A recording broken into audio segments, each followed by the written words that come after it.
Yo!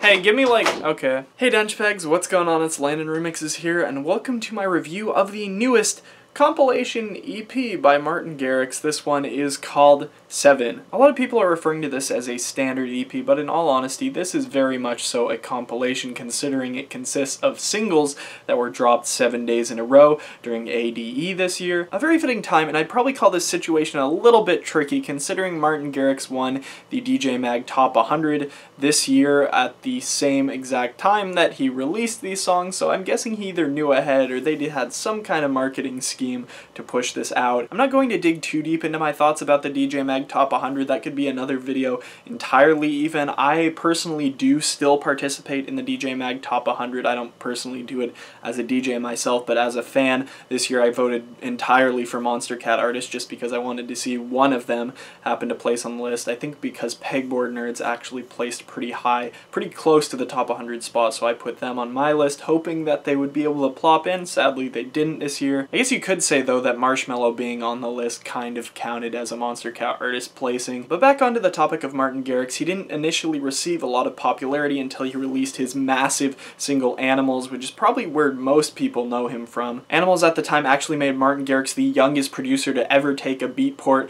#1, although I don't really think Beatport charts really matter much anymore, but at that time, I definitely think they did. And furthermore, after users on Vine started using Animals in different Vines, Martin Garrix absolutely blew up. Now, I don't listen to radio very often, so when I turned on the radio and I heard Animals playing, I was kind of freaked out a little bit. That song I definitely say was a very polarizing song in the EDM scene. This new wave of EDM listeners kind of came in, myself included, although I listened to dance music a couple years before that point. But when this song was initially released, I was getting really surrounded by the dance music scene, so the release of this song really thrust me into it. And a lot of fans of dance music classics really hated this thing. Martin Garrix's success inspired an entire new wave of bedroom producers, probably more than I could even count in this day and age. Everyone left and right was becoming a producer, and most of them were trying to imitate this click-clack big room sound that Martin Garrix was doing at the time. I know for a fact people are still trying to imitate this sound, and it just gets so old because the sound is so outdated at this point. It was good for 2013 though. Needless to say, I was and arguably still am quite a big fan of Martin Garrix. In fact, his set at Ultra 2015 is arguably one of my favorite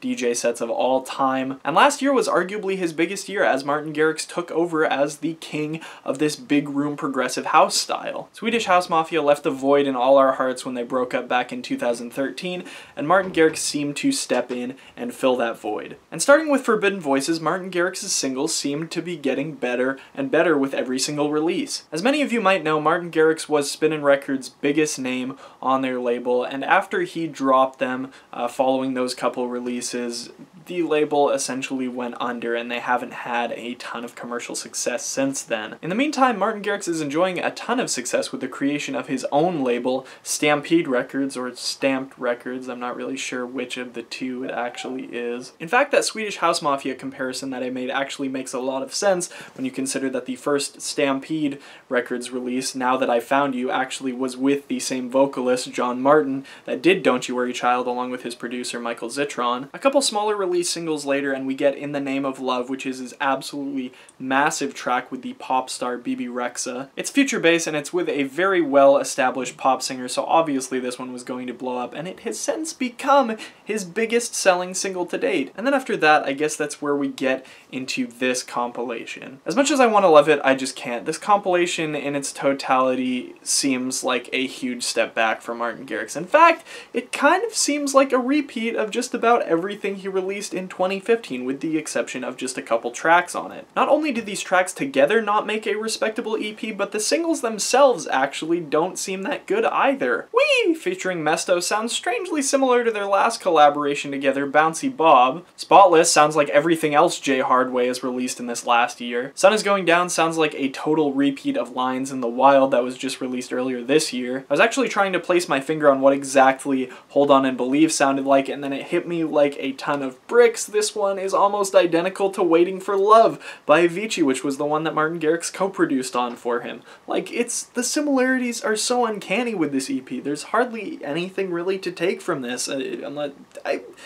If I wanted to listen to this stuff, I'd just go back into his old discography and check it out. I don't want to hear these same repeats of everything we've already heard from Martin Garrix. I'm sorry, I just don't. And that's where arguably the two best tracks on this EP come through. His collaborations with fellow electro house producers Julian Jordan and Florian Picasso, respectively Welcome and Make Up Your Mind. Welcome is a slow-tempoed electro house track, and although I didn't think the track was absolutely fantastic, it is something completely different from Martin Garrix, which is why I liked it so much. And needless to say, Make Up Your Mind is actually my favorite track on this compilation because it sounds absolutely nothing like anything Martin Garrix or Florian Picasso have put out, considering they're both kind of in that big room progressive house vein in the last couple years.